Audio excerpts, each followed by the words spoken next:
Radio Un TDF. Haciendo comunidad. Cuando no tenés respuestas muy al alcance de la mano, tenés que ponerte a revolver en las preguntas. Y si yo te pregunto, ¿cuál fue la última elección que le cambió la vida de manera determinante a los vecinos del Escondido o el Mirador allá arriba del cerro de Ushuaia? Y tenés que ponerte a revisar bastante para atrás.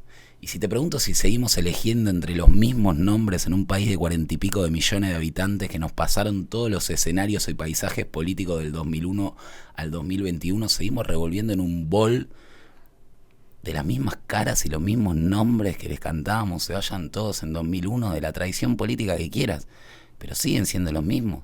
Tenemos la mitad de la sociedad por debajo de la línea de la pobreza, tenemos la inmensa mayoría de las familias que viven en los barrios populares sin mucho que perder, y tenemos conciencia de la incidencia que tienen los medios y el poder fáctico para el que operan. Y bueno, el análisis es eso, es casi sentido común. Si lo querés traer a lo local, te pregunto, ¿cuánto sale la canasta básica en Tierra del Fuego? Ayer veíamos la de Ushuaia, está a 400 lucas, un alquiler promedio 300 lucas. ¿Cuántos vecinos creen que cobran 700 lucas? Un kilo de carne, 4 lucas. Y estamos hablando de barrios donde para calefaccionar hay que usar leña y cuando viene el incendio tenés que arrancar de -10 porque tenés que reconstruir tu casa sin ayuda del Estado, mientras derretí nieve porque tampoco te lleva el camión que lleva el agua. Entonces, ¿qué es lo loco, lo insólito, lo impensado de que en todos esos barrios populares esté buscando una respuesta distinta? No es solo un voto bronca, es la necesidad de un horizonte que nos lleva a otro lugar, porque lo que ya vimos es lo que no funciona. Y con esto no estamos diciendo que da lo mismo.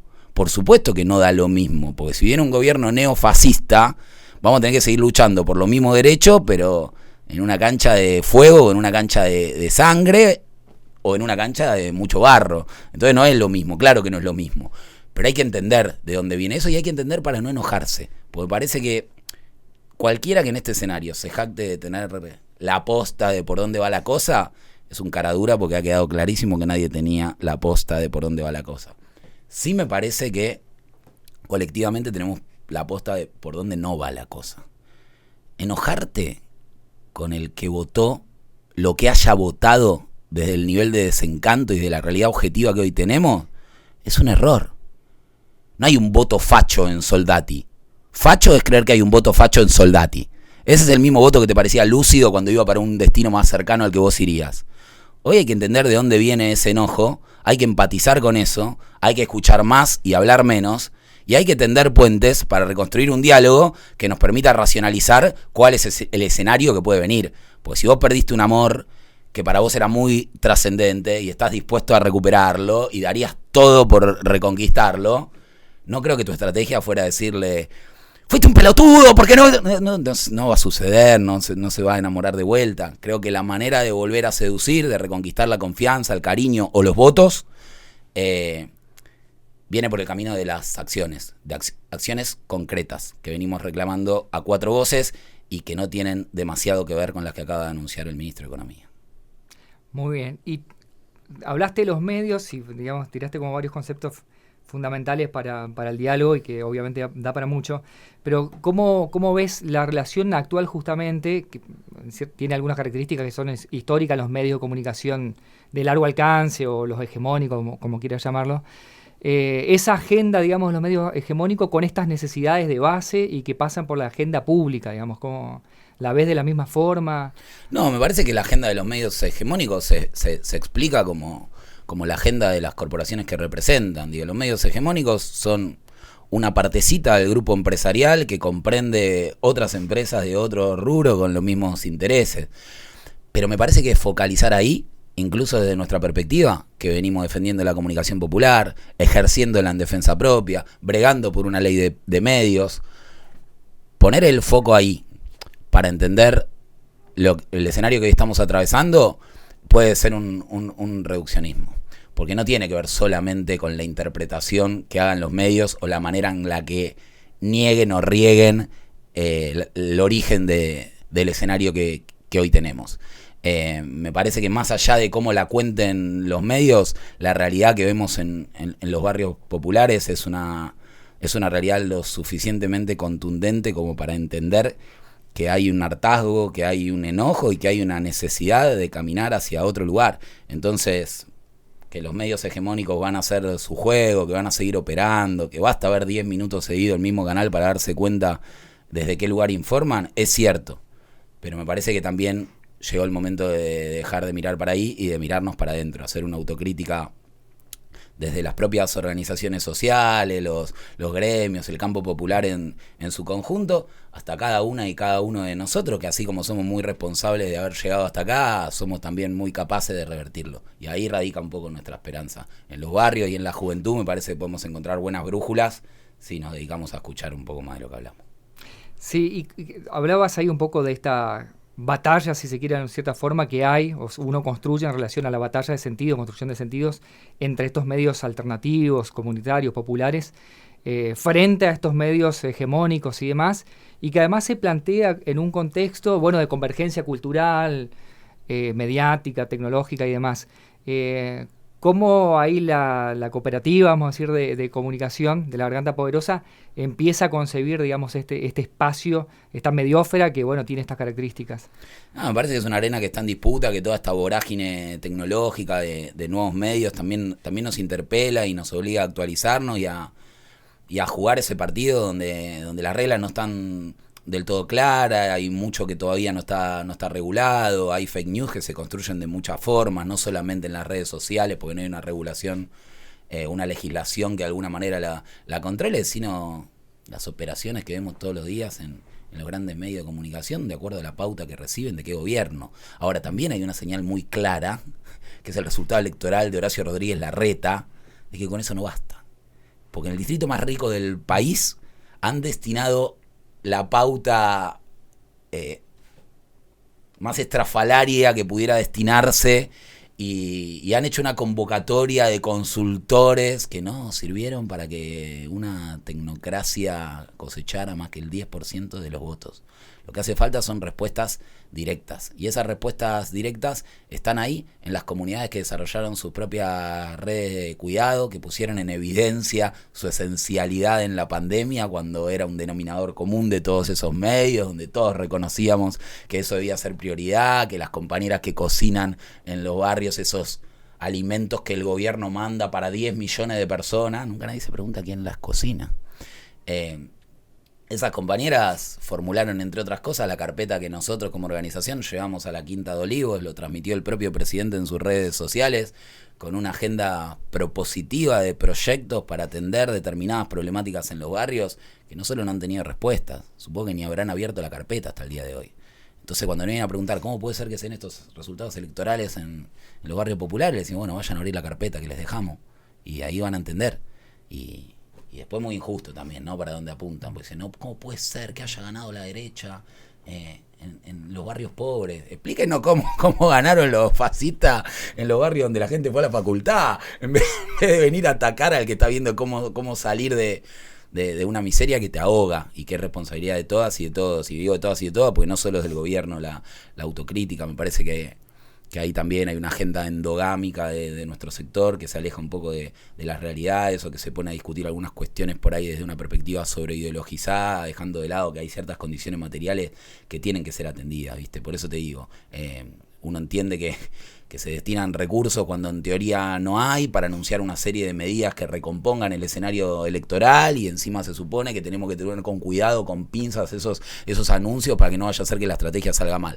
A la realidad que ninguno de esos anuncios está dirigido a mejorarle la calidad de vida a las compañeras y los compañeros que peor la están pasando. Si vos me decís, bueno, pero los jubilados van a estar exceptuados del IVA, bueno, pero entonces aplicalo a la asignación universal también, aplicalo a la tarjeta alimentar. Y decir, bueno, pero los precios justos, cuidados, los precios cuidados no llegan a los barrios populares, y mucho menos si no tenés ningún dispositivo para controlar la disponibilidad o el cumplimiento de la medida que estás tomando. Bueno, pero la tarjeta alimentar va a tener un incremento del 30%, sí, acaba de tener una devaluación del 25%, te queda el 5% y se la come el aumento de precio que tenés ahora. Decís, bueno, pero la tarjeta, el potenciar trabajo va a tener un aumento de 20.000 pesos en 2 cuotas de 10.000 pesos, que es el 5% menos que el aumento de precio que acaba de tener antes del anuncio. Bueno, pero los monotributistas van a estar exceptuados del componente tributario durante 6 meses, ni yo me lo acuerdo, ni la mayoría de los compañeros entiende de qué se trata, si tienen que pagar o no pagar el monotributo. La verdad es que sí, que lo tienen que pagar, y que la medida simplemente anuncia que vas a tener un descuento de entre 500 pesos y 2.500 pesos durante 6 meses, de modo que si vos sos un monotributista categoría A, lo que te representa ese anuncio es una botella de aceite por mes. Bueno, si ustedes creen que esta es la respuesta que los barrios estaban esperando, sepan que no. Decías dos conceptos muy interesantes que yo lo había anotado acá y quería volver como un poquito a eso. Si también pensás en esta relación compleja, que los medios, o sobre todo los que hacemos comunicación, hay que ir como a contrapelo de eso, de ese sentido común que además encima se enseña y que tiene que ver con pensar a la comunicación solamente como transmisión, y recuperar esa verdad casi esencial de la comunicación que inicia por la escucha, ¿no? La escucha y en cierto sentido la puesta en común, ¿no? Bueno, ahí recojo el guante también, en primera persona, como militante, como organización social. Me parece que todas y todos tenemos que aprender de este mensaje categórico que ha dado nuestro pueblo. Y me parece que hay prácticas que no van más, que con el librito solo ya no alcanza, que con los dogmas no funciona, que los problemas complejísimos que tienen nuestros barrios populares, desde la metástasis del narcotráfico en la capital, en el conurbano, no solo en Rosario, que la diferencia ahí es solamente cuánta pauta se pone para que se cuente o no se cuente, pero problemas muy, muy, muy complejos que no se arreglan solamente haciendo escuelas, no se arreglan solamente mandando al ejército, no se arreglan ni con una retórica anti-yuta ni con un marketing punitivista, y posiblemente no se arreglan con ningún corset progre. Estamos acostumbrados a que los compañeros de sociales, de humanidades, impugnen de cierta forma a aquel vecino de los barrios populares que pide seguridad. Y no, hermano. De la misma manera que las compañeras enseñaban de manera categórica su derecho a volver tranquilas y vivas a sus casas, compañeras y compañeros, vecinas y vecinos de los barrios pobres están queriendo caminar tranquilos por la cancha de San Lorenzo, por la cancha de Huracán, y eso no pasa hace rato. Tenemos barrios que están en situación de guerra permanente, tiroteos todos los días, que no son parte de la agenda. Entonces, me parece que lo más sensato que podemos hacer es mirar a nuestro alrededor y empezar a comunicar desde ahí, porque me parece realmente que no solo la agenda de los medios hegemónicos por intereses espurios se aleja de la realidad de las grandes mayorías, sino también la agenda de los medios progresistas, que a veces estamos más desesperados porque coincida la realidad con nuestro diagnóstico que con poder hacer un diagnóstico verdadero de la realidad, mal que nos pese. Hablando de diagnóstico y de esta relación, y también hablaste de buenos sectores de las universidades, de las humanísticas, las ciencias sociales y demás, digo, ¿Cómo pensás justamente el rol ¿no? de las universidades, de que incluso tienen sectores de vinculación o de extensión en relación a estas problemáticas? Digo, la producción de conocimiento y cuáles son los lugares que hoy están jugando, porque digo, también hay como una mea culpa que uno puede hacerse acerca de, bueno, cómo la universidad en cierta forma se acerca o no, y de qué forma en todo caso, a estos sectores que obviamente son los más necesitados. Primero, principal y ante todo, que la universidad es el faro y es el horizonte siempre. Defendemos y vamos a defender en cualquier escenario la universidad pública siempre. Y si creemos que hay que disputar la universidad pública, su sentido, su contenido, sus voceros, sus creadores, no es porque la desestimemos.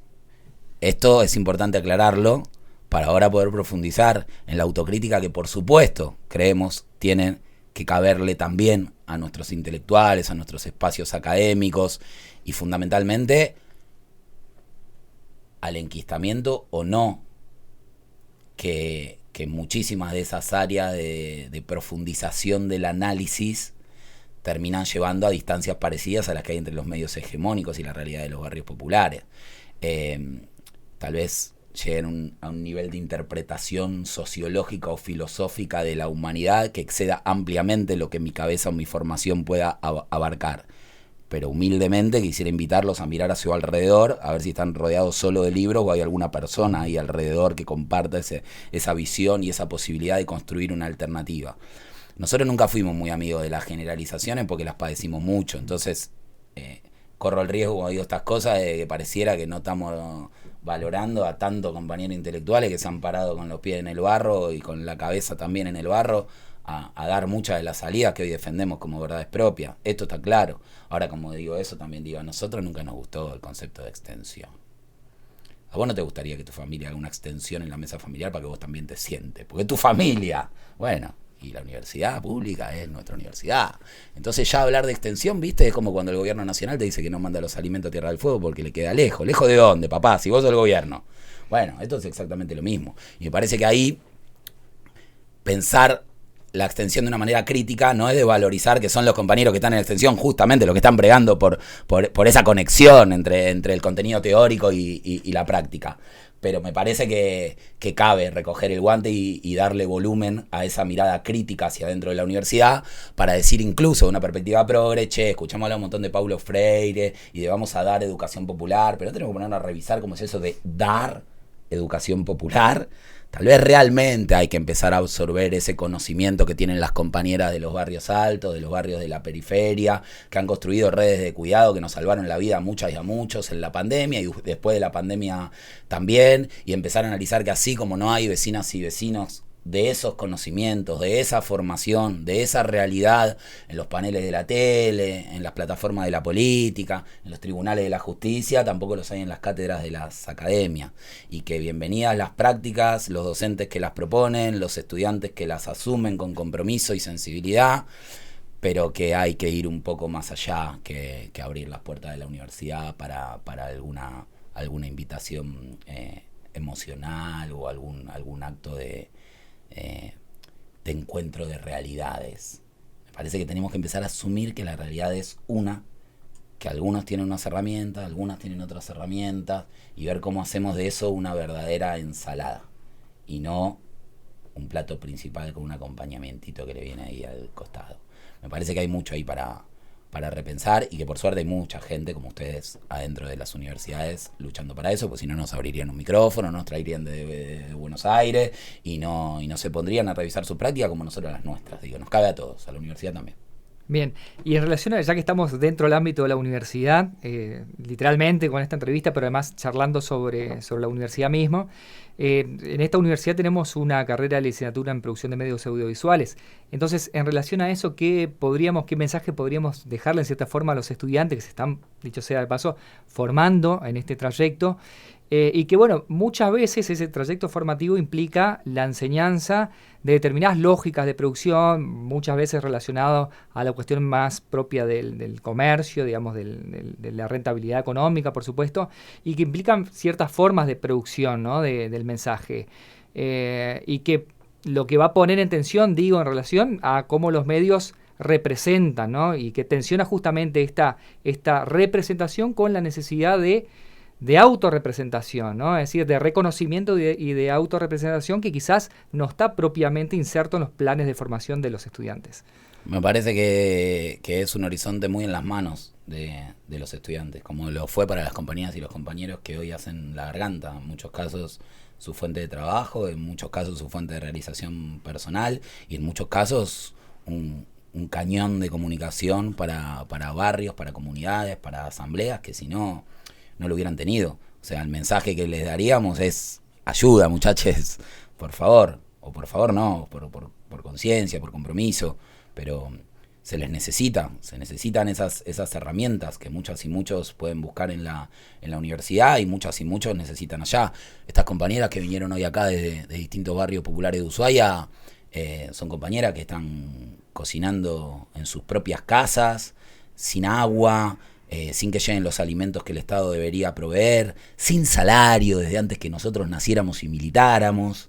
Entonces a ese compromiso hay que poder acompañarlos del lugar de cada uno. Y esas son las mismas compañeras a las que le estamos pidiendo que saquen un celular y graben cuando se prende fuego la casa, así lo podemos denunciar en la garganta. Imagínense el aporte que podría dar cualquier estudiante de primer, segundo, tercero, egresado de ciertas herramientas audiovisuales que podían darle a esa realidad visibilidad para que al menos conformaran un problema en la agenda pública y pudiéramos empezar a discutir una solución. Sin duda que necesitamos de todas y de todos en este momento más que nunca, y para no caer solamente en un escenario apocalíptico o en una catarsis de crítica y autocrítica, guardar para ahí un poquito de la esperanza también, de lo que viene, de por dónde salimos de esta, y empecemos a recomponernos, empecemos a pararnos de vuelta, empecemos a levantar la frente otra vez, empecemos a recordar en qué momento salieron lo de la noche de los lápices, en qué momento salieron Maxi y Darío, y por qué vamos a esperar menos.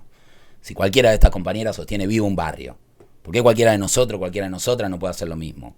Vamos a juntarnos de vuelta, vamos sobre esa experiencia de la red de cuidado, de la organización colectiva que nos dio todos los derechos que tenemos, y vamos a proponer una alternativa distinta pero mejor, distinta pero sin inmolarnos, distinta pero sin que el enojo te lleve a pegarle una piña a la pared, que la mano es tuya, hermano, y te la vas a romper. Me parece que podemos construir una salida que no sea esta salida que se está presentando. Y sinceramente el escenario electoral no ayuda a ser optimistas, en ninguno de los casos. Tenemos claro, nosotras y nosotros, que ninguno de los 3/3 que hoy se presenta como eventual candidato a ganar la presidencia se va a transformar en una gestión que se pare de manos al FMI, a sus condiciones. Estamos muy lejos de eso. Pero también entendemos que no todo es lo mismo. Y que si tenemos que pensar un escenario para empezar a construir una plataforma nueva de la política que pueda enamorar a los jóvenes, tenemos que pensar el escenario menos hostil. Y desde ese lugar, bueno, construir un mensaje en estos días que nos ayude a arrancar de -10 y no de -100 ni de -1000. Ahora, el día 1 de lo que sea que venga, tenemos que empezar a ponerle fuerza y voluntad a generar los espacios para que los jóvenes afloren en las perspectivas saludables de la gestión pública y de la política que defendemos. Porque si nosotros seguimos eligiendo entre los mismos nombres y nos quieren convencer de que la militancia es lograr que un joven de 20 años se enamore de los que no podemos enamorarnos ya ni los que tenemos 40, estamos perdidos. Me parece que lo que tenemos que discutir es cómo asoma esa nueva generación y cuáles son los modelos de gestión colectiva que han funcionado. Y para eso no hay otra forma que embarrarse los zapatos y ir a conocer a las compañeras allá en los barrios altos, que es donde está lo mejor que yo he conocido de Tierra del Fuego. Vos decías también un concepto clave y fundamental, decía, para eso hace falta sensibilidad, ¿no? Es decir, en este contexto particular, recuperar esas sensibilidades para hacer posible esa cuestión. En relación a recuperar estas sensibilidades, ¿pensás que la comunicación popular y alternativa es, digamos, necesita nuevas definiciones? ¿Es un interrogante que necesita nuevas definiciones en este momento? Y en ese sentido, la Garganta Poderosa ¿continúa siendo un grito emancipatorio ante estas situaciones? ¿Cómo lo ves? Sí, para nosotros sí, porque de mínima nos trae hasta acá a contar una realidad que con todos nuestros errores, nuestros defectos y nuestras limitaciones interpretativas es nuestra. Es nuestra. Y el escenario electoral ayuda a que se puedan dar cuenta de que no estamos precisamente encorsetados en ninguna de las líneas que pretendería cualquiera de las tradiciones partidarias que hoy se disputan el poder. No porque estemos tan lejos de una como de otra, claramente. Nosotros no tenemos una afiliación partidaria, pero tenemos una representación de la agenda popular que por supuesto no va a estar ni en la agenda de Bullrich ni en la agenda de Milei. Y la verdad que no nos cae divino Massa, pero sí entendemos que todo ese espectro peronista que lo rodea tiene un montón de compañeras y de compañeros que hacen que las condiciones sean distintas, y de la misma manera que un montón de compañeras y compañeros pueden ir para distintas alternativas de izquierda pensando que nosotros no creemos que tengamos que alinearnos con un partido político, porque si no tendríamos que decir que no tienen sentido las organizaciones sociales. Tampoco creemos que haya sido un acierto partidizar ciertos organismos de derechos humanos, porque si no tendríamos que decir que no tienen sentido los organismos de derechos humanos. Y nosotros creemos que los organismos de derechos humanos tienen sentido siendo organismos de derechos humanos, manteniendo de forma irrestricta la agenda de los derechos humanos, sea para cuestionar la represión de Gerardo Morales en Jujuy, o para cuestionar la represión de Arcioni en Chubut, o para cuestionar la represión de Berni en la provincia de Buenos Aires. Y que las organizaciones sociales tenemos la responsabilidad de sostener la agenda de la que depende el presente y el futuro de los pibes de nuestros barrios, contra la amenaza que implica cualquier modelo neoliberal, y también contra la desidia de un gobierno que nos debe 1.000 toneladas de alimento para comedores que alimentan a 40.000 personas desde hace un año. Nacho, muchas gracias por tanta claridad y contundencia. Gracias a ustedes por el espacio. Uniendo territorios. Radio Universidad Nacional de Tierra del Fuego, Antártida e Islas del Atlántico Sur.